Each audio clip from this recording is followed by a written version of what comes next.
좋으신 분이십니다. 할렐루야. 말씀 제목이 뭐예요? 무덤 앞에서의 예수님의 명령입니다. 명령하면은 어떤 뉘앙스가 떠오릅니까? 명령이라고 하는 말, 이렇게 얘기할 수 있죠. 거절할 수 없거나 또 거절하기 힘든 것, 이렇게 정의를 할 수 있는데, 이런 명령이 우리 시대하고는 좀 동떨어진 말일 수 있겠다는 생각을 합니다. 명령하면 그래서 그 사극에 나오는 왕조 시대, 고려 시대 때나 혹은 조선 시대 때가 이렇게 그려질 수 있겠다는 생각을 합니다. 그리고 또 군인들, 군대가 얼핏 이렇게 스쳐 지나가는 사람이 있을지 모르겠습니다. 그래서 우리 시대 때는 명령이라고 하는 단어가 군대에만 어느 정도 해당되어지는 것은 아닌가, 그런 생각을 해볼 수가 있겠는데요. 이 군대에서 명령의 그 특징이 있습니다. 군대 내에서 먼저는 직무와 관계가 되어져야 됩니다. 그리고 자기의 권한 밖의 사항은 명령을 내리면 안 되는 것으로 되어 있습니다. 그리고 명령의 하달은 신속하게 정확하게 이루어져야 된다, 이렇게 그 특징을 이야기할 수가 있겠습니다. 그런데 누가복음 7장 말씀 보니까요, 어떤 백부장이 사랑하는 종이 병들어 죽게 되어지지요.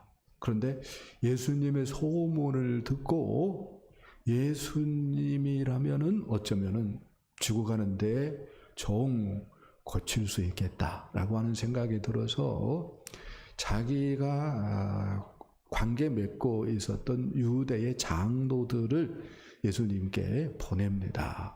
그 유대의 장로들이 예수님께 나와서 백부장 대신에 이제 간청을 하게 되어지는데요. 이 백부장의 소원을 주님 들어주는 것이 합당합니다. 그가 우리 민족을 사랑하고 우리를 위해서 회당을 지어주었습니다. 이렇게 얘기를 합니다. 이방 백부장인데 유대 민족을 사랑했다는 거예요.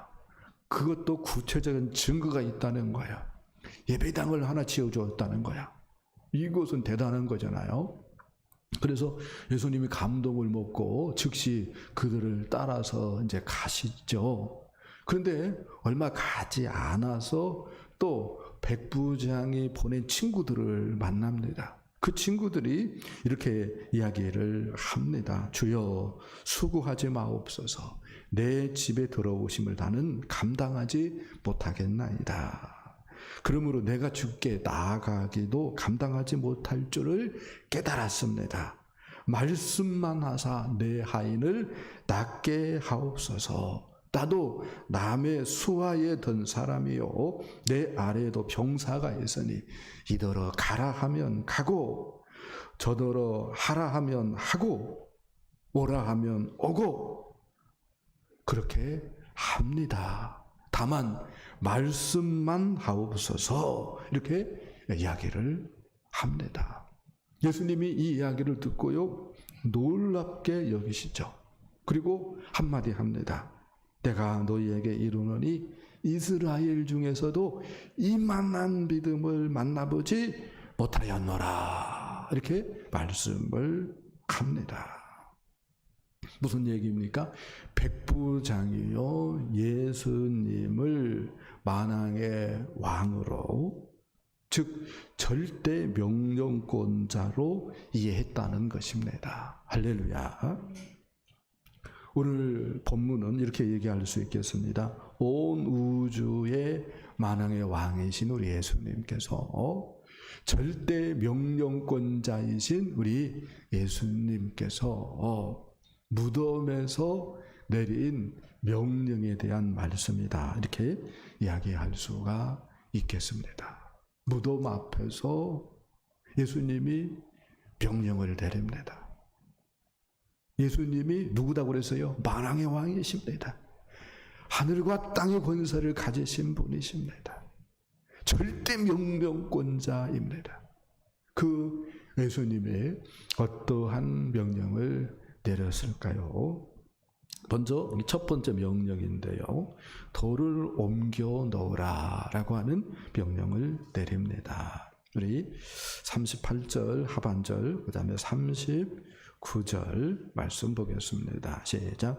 무덤이 구리라 돌로 막았거늘 예수께서 이르시되 돌을 옮겨 놓으라 하시니 그 죽은 자의 누이 마르다가 이르되 주여 죽은 자가 나흘이 되었음에 벌써 냄새가 나나이다. 아멘. 우리 주님께서 돌을 옮겨 놓으라, 무덤을 가로막고 있는 돌입니다. 그 돌을 옮겨 놓으라 이렇게 명령을 하셨습니다. 주님께서 이렇게 명령을 하신 것처럼 우리가 신앙 생활을 바로 하기 위해서 우리가 또 주님의 영광을 경험하기 위해서 우리의 삶의 영역에 있어서 옮겨야 될 돌이 있다 이렇게 얘기할 수가 있겠습니다. 그게 뭐냐? 먼저는 소모적 논쟁이라고 하는 돌이다 이렇게 얘기할 수가 있겠습니다. 쓸데없이 논쟁한다는 거죠. 아무런 영향가 없는 논쟁을 한다는 것입니다. 말싸움을 한다는 것입니다. 교회에서 주방에서, 교회 주방에서 어떤 권사님하고 또 다른 권사님이 논쟁을 했습니다. 말싸움을 했습니다. 이유는 뭐냐면은 콩나물을 다듬다가 콩나물 대가리, 콩나물 머리를 버릴 것인가 아니면 그놈을 살려서 깨끗이 잘 다듬어서 써먹을 것인가, 그것 가지고 뭐 했어요? 말싸움을 했어요. 그리고 결국은 삐쳐가지고 뭐 했어요? 한 사람이 나가버렸어요. 우리가 그렇게 아무것도 아닌 것 가지고 말싸움하고 싸우고 에너지를 낭비하면은 마귀만 좋아하는 거죠. 그렇게 해서는 안 됩니다.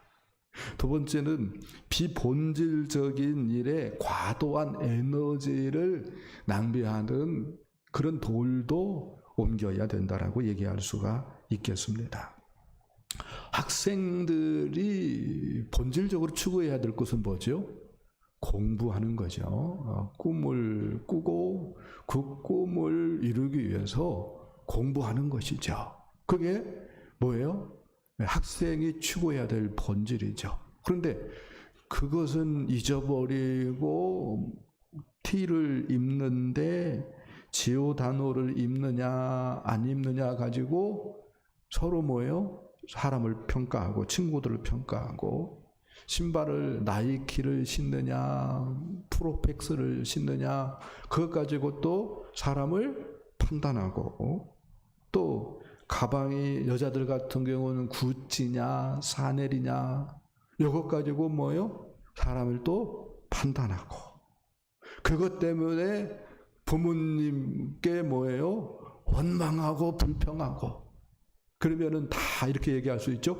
비본질적인 것에 뭐 하고 있는 거예요?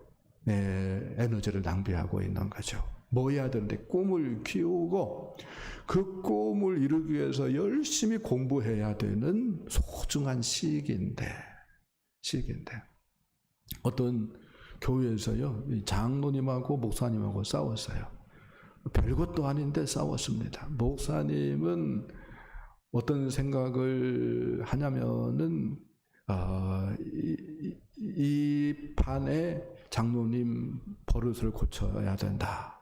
그 생각을 하고, 장로님은 이 판에 목사님 성격을 바꿔야 된다. 그렇게 뭐요? 결심하고 서로 싸웠어요.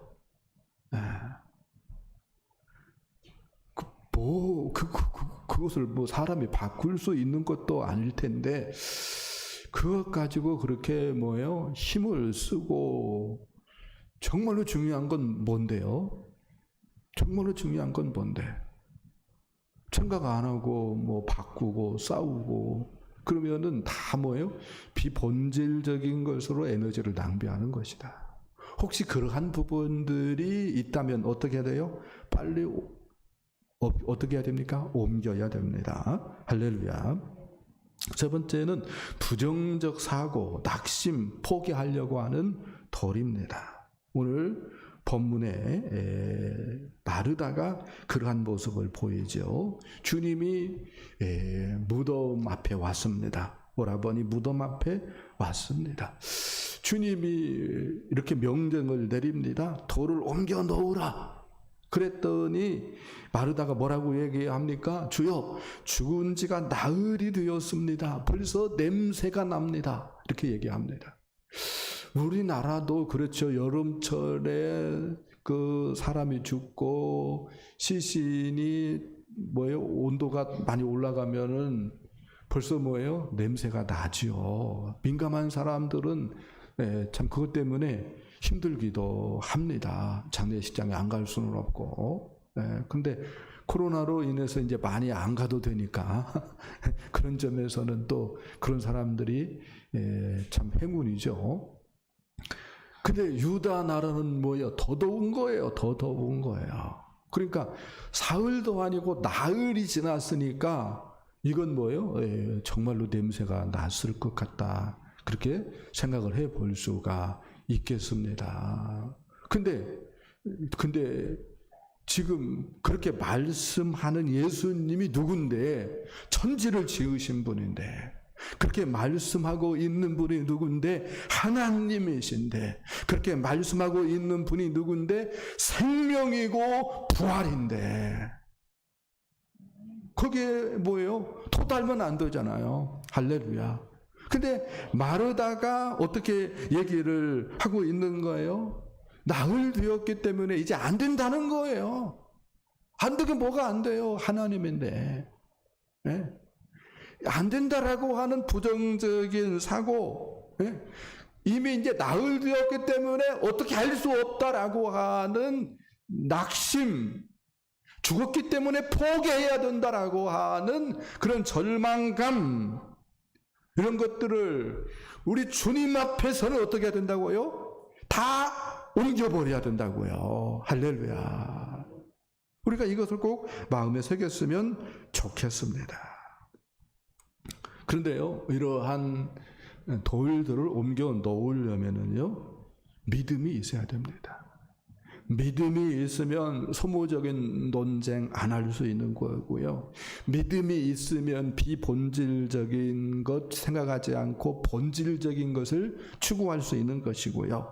믿음이 있으면은 어떠한 상황과 형편과 처지에 있다 할지라도 낙심하지 않고 포기하지 않고 절망하지 않을 수 있습니다. 할렐루야. 그래서 믿음이 중요한데 그러면 믿음은 어떻게 자라납니까? 믿음은 어떻게 자라납니까? 첫째, 믿음은요, 이렇게 얘기할 수 있습니다. 들음에서 자라나요. 그래서 성경 말씀, 하나님 말씀을 자꾸 읽고, 할렐루야, 듣고, 할 수만 있으면 공부도 하고 해야 합니다. 할렐루야. 그래서 말씀이 중요해요. 성경이 중요합니다. 두 번째는 기도해야 돼요. 많은 사람들이 기도하면 덮어놓고 기도하는데 덮어놓고 기도했다가는 마귀가 좋아하는 기도를 할 수가 있어요. 그래서 어떻게 기도해야 됩니까? 들은 말씀 생각하면서 혹은 읽은 말씀 생각하면서 말씀 중심의 기도를 해야 됩니다. 할렐루야. 하나님의 율법을 듣지 않으면 기도도 가증하다고 자문이 얘기를 하고 있어요. 아무리 기도해봤자 하나님이 안 들어버릴 수 있는 거예요. 우리가 그 어리석은 함정에 빠지면 안 되죠. 그래서 말씀 붙들고 기도해야 됩니다. 할렐루야. 세 번째는 이렇게 얘기할 수 있겠습니다. 믿음의 사람들과 교제하는 것. 믿음의 사람들과 교제할 때 뭐예요? 그 선한 영향을 내가 받아가지고 믿음이 자라나는 거예요. 아멘. 거꾸로 세상 사람들하고 친해요. 그러면은 있는 믿음 까먹을 수 있죠. 그건 지혜가 아닙니다. 전도하려고 세상 사람들과 교제하는 것은 할렐루야지만 세상에 미련이 남아가지고 세상 사람들과 교제를 끊지 못한다면은 그건 옳지 않는 것이다라고 얘기할 수가 있습니다. 의지를 가지고 믿음이 좋은 사람하고 사귀고 할렐루야 자꾸 믿음을 키워야 되는 줄 믿습니다. 하나 더 얘기한다면은요, 예수 그리스도를 증거하는 거야. 예수 그리스도를 아무도 없을 때도 예수는 나의 주님입니다. 예수님 사랑합니다. 그렇게 고백하고 할렐루야. 개인 인터넷, 개인 SNS 공간에서도 뭐예요? 나는 예수 그리스도를 의지합니다. 예수 그리스도는 나의 모든 것입니다. 그렇게 뭐예요? 고백의 글을 남기고 혹은 은혜 받은 말씀들을 남기고 그게 뭐죠? 예수 그리스도를 증거하는 것입니다. 코로나 시대에 그런 것들이 뭐예요? 아무것도 아닌 것이 아니다고요. 사람들 못 만나기 때문에 그런 것도 안 한다면은요, 믿음이 어떻게 됩니까? 자꾸 약화되어지겠죠. 그래서 개인 SNS를 통해서라도 뭐 해야 된다고요? 예수 그리스도를 증거해야 된다고요. 할렐루야. 아니면은 뭐예요? 애들한테라도 해야 된다고요. 어린이들한테라도. 네? 미안합니다. 강아지한테라도 자꾸 해보고 연습해가지고요. 교회에 있을 때 뭐예요? 뭐 해야 됩니까? 저 사람 마음의 문이 열렸네. 그렇게 판단되어지면 뭐예요? 예수 그리스도를 전해야 되죠. 할렐루야. 네. 하나 더 얘기한다면요, 이렇게 얘기할 수가 있겠습니다. 하나님께 순종하는 거예요. 순종할 때에 하나님의 역사를 경험할 수 있고요. 그때 믿음이 뭐예요? 점프하는 역사가 있어요. 아멘. 그래서 순종을 통해서 하나님의 역사를 경험하는 것은 굉장히 중요한 거예요. 여러분, 믿음을 키우시길 축복합니다. 그래서 주님 앞에서 주님의 역사할 수 있도록 하나님의 영광이 드러날 수 있도록 방해가 되어지는 장애물들을 다 믿음으로 옮길 수 있기를 예수님의 이름으로 축복합니다. 자, 두 번째 말씀은요, 우리 주님께서 나사로야 나오라 이렇게 명령하셨다는 것입니다. 우리 43절 말씀 읽어보겠습니다. 시작. 이 말씀을 하시고 큰 소리로 나사로야 나오라 부르시니 아멘. 영어를 써놨죠. 나자로스, 그렇죠? 나자로스. 그다음에 뭐라고 써놨어요? Come out. 네. 이 come out이 뭐예요? 나오라라고 하는 말입니다. 네. 그런데요, 예수님께서 이 명령을 하기 전에 뭐 했죠? 감사 기도했습니다. 명령을 내리기 전에 우리 주님께서 감사 기도했어요. 네. 어떤 감사 기도를 했습니까? 이 말씀을 하옵는 것은 둘러선 무리를 위함이니 하면서 유대 백성들을 생각하면서 우리 주님께서 감사 기도를 하였습니다. 우리는 보통 어떻게 감사합니까? 혹은 어떤 차원의 감사를 합니까? 지금 예수님에게는 어떤 관점에서 발등에 불이 떨어진 거예요. 예수님께서 뭐 했어요? 인간편에서 보면은 일을 냈어요. 무덤에 있는 돌을 옮겨 놓으라 이렇게 말을 했걸랑요. 그리고 이제 예수님 앞에는 이제 그 결과 발등에 불이 떨어진 거예요. 네? 그러면은 기도를 하려면 어떤 기도를 해야 되겠습니까? 하나님 내 체면 생각해 주시고, 하나님은 다른 때는 몰라도 이번에는 꼭 응답해 주셔야 됩니다. 하나님. 그런 차원의 기도를 해야 될 것 같은데 그런 기도는 안 하고 어떻게 했다고요? 감사했다고요. 근데 그 감사를 알고 봤더니 어떤 감사입니까? 이렇게 얘기할 수 있습니다. 인간적인 면에서 볼 때에 어떤 감사해야 맞죠? 하나님, 나사로를 살려주셔서 감사합니다. 그러니까 나사로가 살아난 다음에 감사해야 맞잖아요. 근데 지금 아무런 일도 안 일어났는데 예수님은 뭐 하는 거예요? 감사 먼저 하는 거예요. 그리고 무엇 때문에 감사해요? 나사로가 살아난 것 때문에 감사하는 것이 아닙니다. 나사로가 살아났을 때에 그것을 보고 수많은 사람들이 긴가민가 했을 터인데 예수님을 그리스도로 확신하지 못하고 과연 예수가 그리스도냐? 아닌 것 같다. 생김새 보면 우리하고 똑같은데 그렇게 갈팡질팡하고 있는 무수한 사람들이 나사로가 살아나 버리면은 이제 예수 그리스도를 확실하게 믿어가지고 그들이 구원받는다라고 하는 생각을 하면서 예수님이 뭐 하는 거예요? 감사하는 것입니다. 감사하는 것입니다. 예수님은 지금 발등에 불이 떨어졌어요. 돌을 옮겨 놓으라 해가지고 무덤 문이 열렸어요. 이제 어떤 관점에서는 있는 힘 없는 힘 다 짜내서 능력을 나타내야 되는 절박한 그런 순간이에요. 근데 예수님은 그런 거 안중에도 없어요. 누구에게 다 마음이 가 있어요? 장차배이 될 사람들에게 마음이 다가 있어요. 이것을 어떻게 설명할 수 있을까요?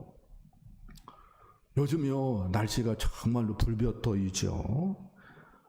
이 실감 못하는 사람들은 에어컨을 끄고 살면 됩니다. 정말로 불볕더위입니다. 이 불볕더위에 그런데 자녀를 생각하며 아침 일찌감치 일터로 나아가는 부모님들이 있습니다. 그들에게는 불볕더위, 먼 출퇴근의 그 거리, 열악한 그 작업 환경, 그런 것은 문제가 되어지지 않습니다. 오로지 눈에 넣어도 아프지 않는 자식들 생각밖에 없어요. 우리 예수님이 지금 그러하다라고 이야기할 수 있습니다. 그런 차원에 뭐하고 있어요? 감사를 드리고 있다. 이렇게 얘기할 수 있겠습니다. 지금까지는 죄가 강력하게 역사해가지고 그 죄 때문에 눈이 가려워져가지고 예수님이 그리스도인 것을 믿지 못하였는데 이제 죽은 나사로가 살아나 버리면은 정말로 예수가 그리스도네 하면서 그리스도에 대한 믿음을 부여잡을 수 있겠구나라고 하는 생각을 하면서 예수님 뭐 한다고요? 감사한다고요. 요즘 우리가 새벽에 이사야서 말씀을 보고 있습니다. 이사야서 말씀을 이렇게 보면서 하나님이 유다 백성들을 바벨론에 포로 생활하게끔 해서요. 근데 그 기간이 70년입니다. 70년. 그런데 하나님이 그 70년 동안 뭐 했는가 할 때에 유다 백성들을 고쳤다라고 얘기를 합니다. 유다 백성들을 고쳤다라고 얘기를 해요. 정말이지 그 바벨론 포로 생활하기 직전 유다 백성들은요. 우상 덩어리를 끌어안고 살았어요. 그렇게 우상 숭배에 열심이었습니다. 그런데 바벨론 포로 생활 끝나고 그들이 귀환했을 때는 우상을 하나도 섬기지 않았습니다. 정말로 우리 하나님께서 뭐 한 거요? 고친 거예요. 그들의 마음을. 할렐루야. 그래서 저는 이런 생각을 해서요. 유다 백성들의 마음을 고치는 수술 시간이 얼마였다? 70년이었다. 그렇게 좀 생각을 해 보았습니다. 그러니까 이렇게 생각하는 사람이 있을지 모르겠어요. 유다 백성들 진짜로 심각한 죄인들이었구나. 그렇게 생각할지 모르겠는데 뭐 그렇게 생각을 할 수도 있겠죠. 그런데요, 성경은 우리의 죄에 대해서 뭐라고 얘기하죠? 우리의 죄에 대해서는요, 하나님, 성자 하나님께서 하늘의 영광을 뒤로하고 이 땅에 오셔가지고 우리 대신 대속의 죽음을 당해야만 되는, 우리를 위해서 생명의 속전을 지불해야만 되어지는 너무너무 심각한 상태였다고 이야기를 하고 있습니다. 그러면 누가 더 심각한 거예요, 영적으로? 유다 백성들이나 우리나 뭐야, 쌤쌤이다는 거죠. 우리가 이것을 잊어서는 안 되는 것입니다. 우리 예수님께서 43절 말씀 보면은 큰 소리로 나사로를 불러요. 큰 소리로 나사로를 부르다라고 하는 말이 헬라어로 크라우 가즈어 이렇게 되어 있습니다.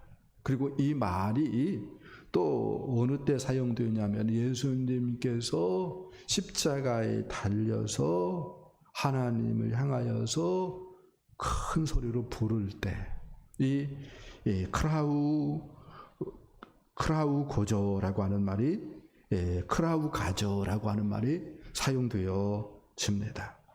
이 말을 제가 왜 하냐면은 예수님께서 죽은 나사로를 살려내는데 무엇을 담보로 해서 살린다는 거예요? 당신의 죽음을 담보로 해서 나사로를 살려내고 있다는 거예요. 우리가 살아나요. 우리가 살았습니다. 왜요? 예수의 죽음이 담보물이 되었기 때문입니다. 할렐루야. 그리고 나사로가 살아났는데 얼굴에 무엇이 있었죠? 수건이 동요맨체에 있었다라고 얘기를 하고 있죠. 이 수건이라고 하는 말도 예수님의 부활체를 묘사할 때 똑같이 등장을 합니다. 그러니까 이렇게 얘기할 수 있죠. 믿는 사람들은 예수 그리스도의 그 십자가의 죽음을 담보로 해서 영생을 가지고 있는 거예요. 할렐루야. 그리고 이렇게 얘기할 수 있습니다. 하나님 나라를 누리고 있는 것입니다. 아멘. 그러면은 이런 질문을 역으로 누군가 할지 모르겠어요. 믿는 사람들은 영생을 얻었고 하나님 나라도 누리고 있는데 왜 죽습니까? 라고 하는 질문을 던진다면은 이렇게 얘기할 수 있습니다. 먼저는 죄에 대한 형벌이 아니다. 이걸 마음에 새겨야 됩니다. 왜요? 죄에 대한 형벌은 우리 대신 십자가에서 누가 대신 다 받으셨어요? 예수님이 십자가에서 다 받으셨습니다. 할렐루야. 그렇기 때문에 우리에게 죄에 대한 형벌은 있어요, 없어요? 없어요, 이제. 대한민국 법정에서도 어떤 판사가 판결을 내렸어요, 죄에 대해서. 그랬는데 뭐가 잘못되었다고 다시 두 번째 또 죄에 대해서 책임을 물을 수 있는가 할 때에 그렇게 할 수가 없는 거예요. 예. 하나님도 마찬가지입니다. 하나님의 세계에도 마찬가지예요. 예수님이 우리 대신 십자가에서 죄에 대한 모든 형벌을 받으셨기 때문에 할렐루야. 우리가 죽는 것은 뭐예요? 죄에 대한 형벌이 아니다고요. 그러면 목사님 어떤 의미입니까? 라고 하는 질문을 던질 때에 성화의 최후 과정이다라고 이야기할 수 있겠습니다.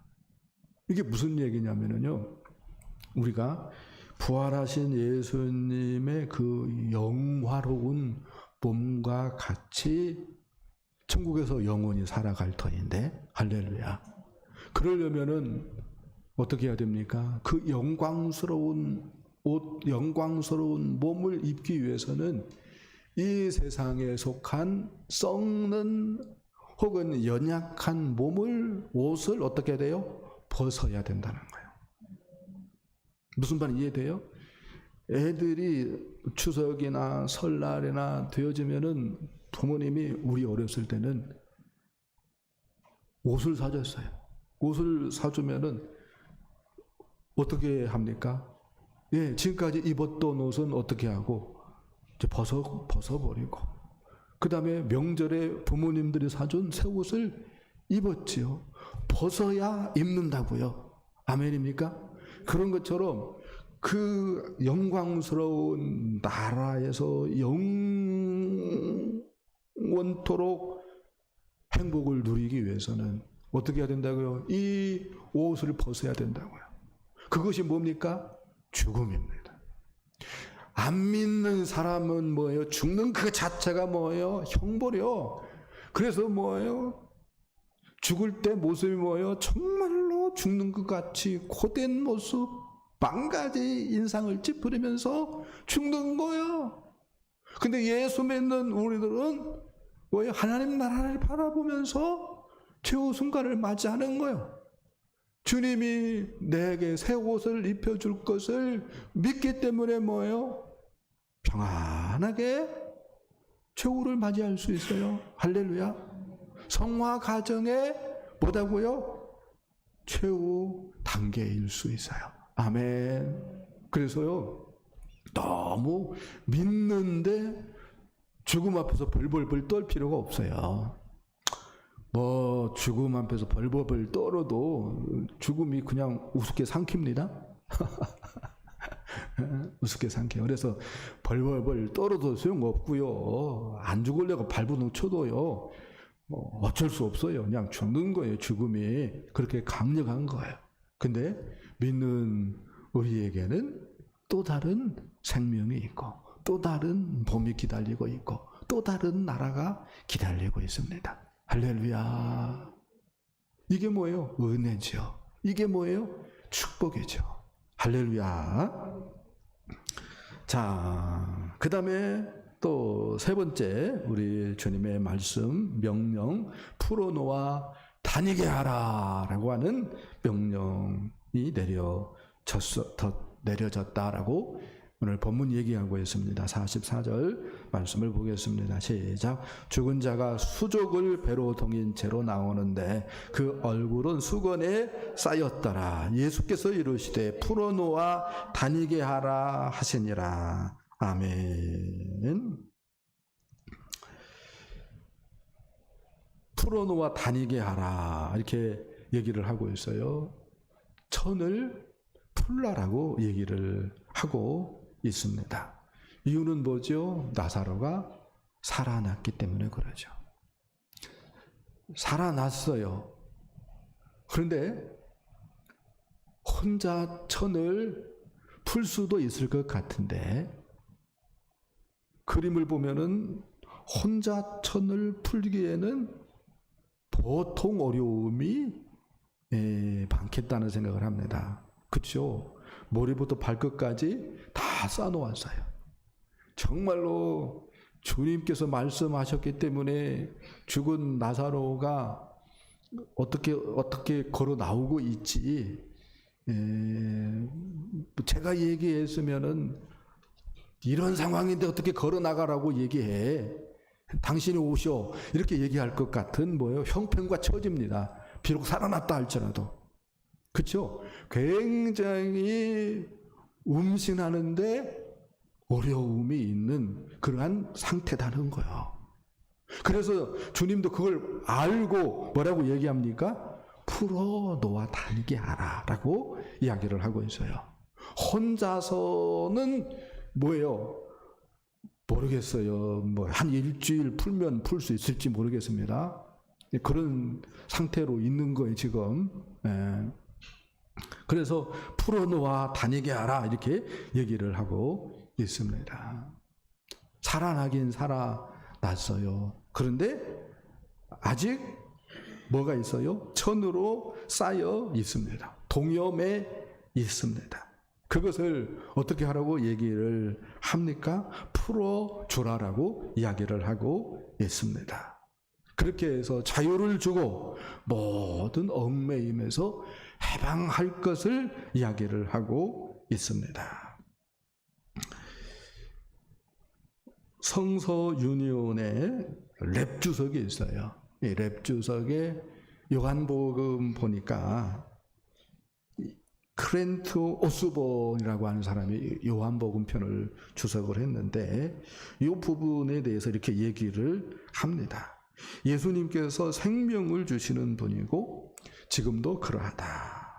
그분은 죄로 죽은 자들에게 두 번째 생명을 주신다. 그러나 예수님께서 주시는 용서와 내조하시는 성령의 선물은 즉시 성숙한 그리스도인으로 만들어내지는 않는다라고 얘기를 합니다. 우리는 여전히 옛날 천을 두른 채 그리스도의 왕국에 들어간다. 구습과 죄악된 행동들, 또 고통스러운 기억들, 이러한 것들을 가지고 있다라고 이야기를 합니다. 그런데 이러한 것들은 수위와 마찬가지로 우리 그리스도인들에게 더 이상 필요치 않는 것들이다라고 가르쳐 줍니다.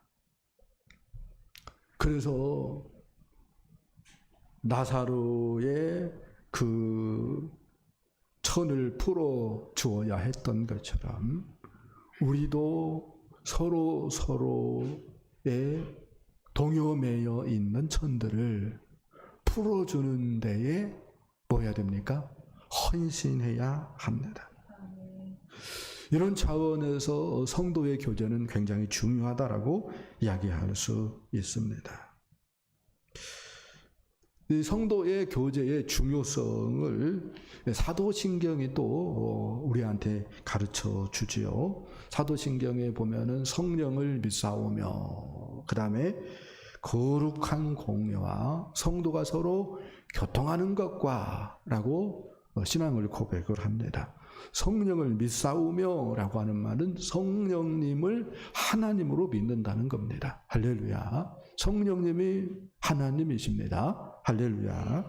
그 다음에 거룩한 공의와 이렇게 얘기하고 있는데 이것은 교회가 하나님의 집이라는 거죠.